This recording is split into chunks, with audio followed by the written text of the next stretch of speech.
Alright, let's see if we can finish this up in this last video. There was a short silence. Lionel filled it by changing the course of his craft again.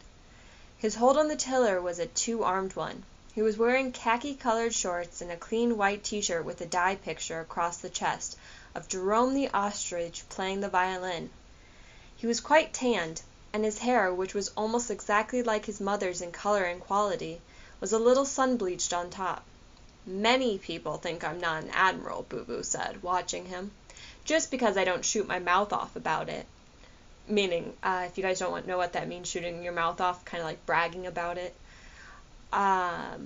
Keeping her balance, she took a cigarette and matches out of the side pocket of her jeans. "I'm almost never tempted to discuss my rank with people, especially with little boys who don't even look at me when I talk to them." So she's kind of pushing him, saying, "Hey, look at me, talk to me. I'll tell you more about how I'm an admiral if you look at me and talk to me. I'd be drummed out of the bloomin' service."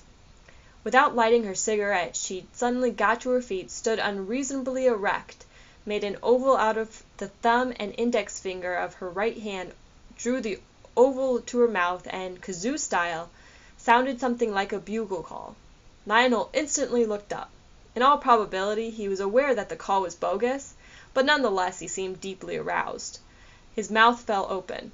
And again, erect, aroused, those aren't terms that are sexual in this case. Erect meaning standing up straight, and then aroused meaning he was awoken. He was like, she caught his attention. Boo Boo sounded the call, a peculiar amalgamation of taps and reveille, 3 times without any pauses. Then, ceremoniously, she saluted the opposite shoreline. When she finally reassumed her squat on the pier edge, she seemed to do so with maximum regret, as if she had just been profoundly moved by one of the virtues of naval tradition closed to the public and small boys. So she's trying to make herself look really important and kind of mysterious to her son, so to grab his interest, and hopefully he'll talk to her because she's making herself seem really important, especially with a job that he knows as a male-dominated, and in this time male-only, pretty much, I think, field. And you can obviously see from the points before that he really admires his father, so she's kind of putting herself at that level in hopes to catch his attention, their son's attention, Lionel's attention, as much as his father would.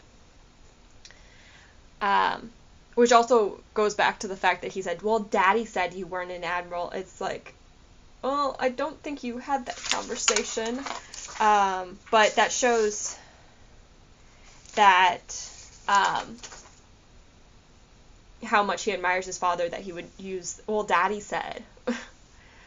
Sorry, where was I?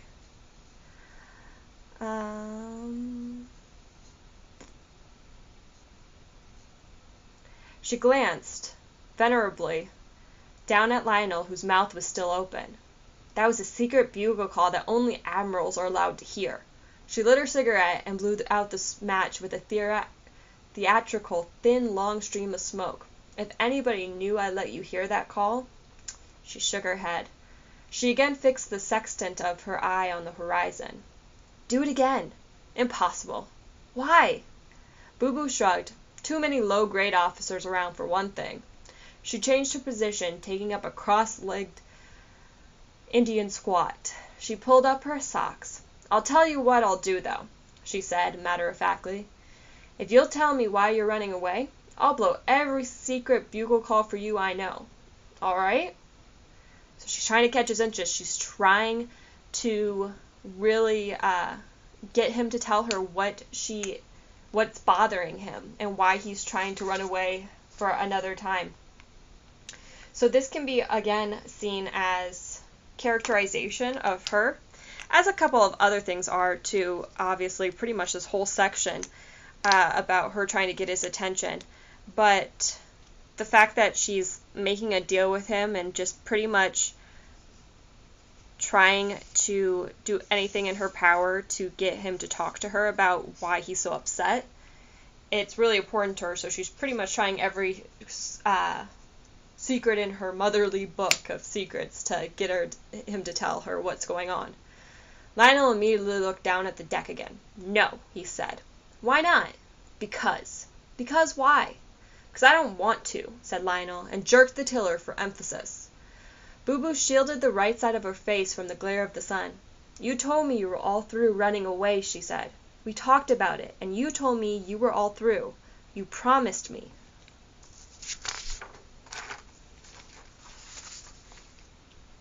Lionel gave a reply, but it didn't carry. "What?" said Boo Boo. "I didn't promise." "Ah, yes, you did. You most certainly did." Lionel resumed steering his boat. "If you're an admiral," he said, "where's your fleet?" So he's kind of playing a kind of an avoidance thing. He doesn't want to talk about why he's upset, especially with her. "My fleet. I'm glad you asked me that," Boo Boo said, and started to lower herself into the dinghy. "Get off!" Lionel ordered, but without giving over to shrillness, and keeping his eyes down. "Nobody can come in." "They can't?" Boo Boo's foot was already touching the bow of the boat. She obediently drew it back up to the pier level. "Nobody at all?" She got back into the Indian squat. "Why not?" Lionel's answer was complete, but again not loud enough. "What?" said Boo Boo. "Because you're not allowed." So you can see in this section that he doesn't really want her on the boat for many reasons, maybe because that's kind of a sign of him giving in to her and, letting her into his little secret world of why he's upset. But he doesn't want to give that reason either, because he probably doesn't even know it really either. So because you're not allowed, it's just a straightforward answer, but not really giving any reasoning. Boo Boo, keeping her eyes steadily on the boy, said nothing for a full minute.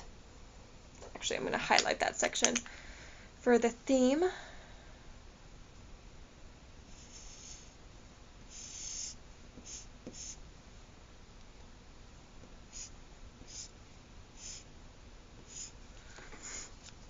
"I'm sorry to hear it," she said finally. "I'd just love to come down in your boat.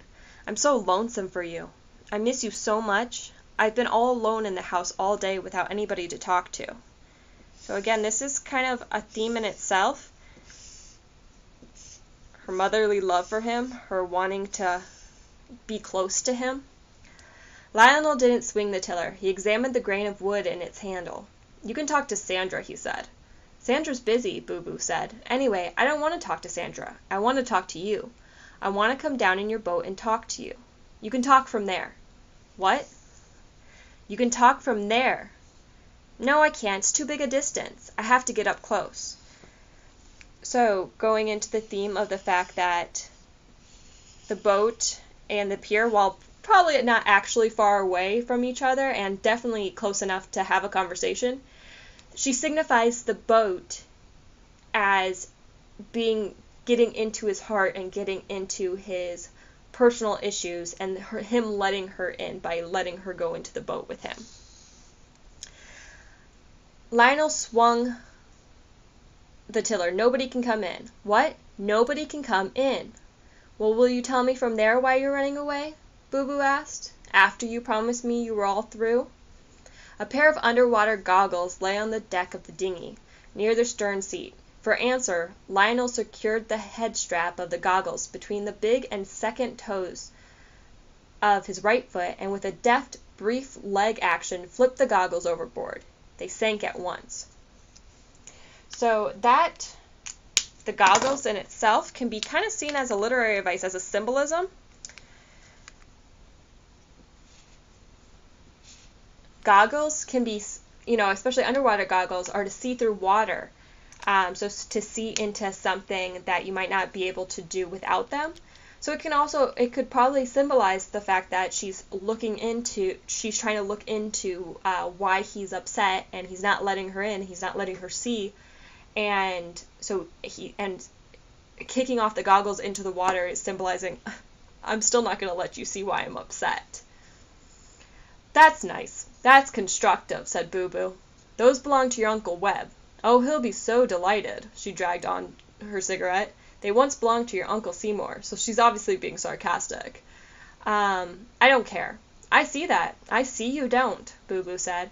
Her cigarette was angled peculiarly between her fingers. It burned dangerously close to one of her knuckle grooves. Suddenly, feeling the heat, she let the cigarette drop to the surface of the lake. Then she took out something from one of her side pockets. It was a package about the size of a deck of cards, wrapped in white paper and tied with green ribbon. This is a keychain, she said, feeling the eyes look up at her, just like Daddy's, but with a lot more keys on it than Daddy's has. This one has 10 keys. So this keychain with 10 sets of keys, it's definitely a symbol. Maybe like a key to get into your heart. Have you ever heard of that saying, a key to someone's heart?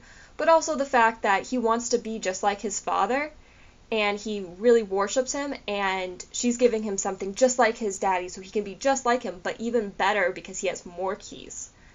Lionel leaned forward in his seat, letting go of the tiller. He held out his hands in catching position. Throw it, he said. Please? Because he still doesn't want to get out of the boat. He's still not dedicated to the idea of leaving his safe haven of what he plans probably to use to run away with, and of keeping a distance from his mother. Let's keep our seats a minute, Sunshine. I have a little thinking to do. I should throw this keychain in the lake, just like he stubbornly threw the goggles in the lake. Lionel stared up at her with his mouth open. He closed his mouth. It's mine, he said on a diminishing note of justice. Boo Boo, looking down at him, shrugged. I don't care. So repeating his words back to him.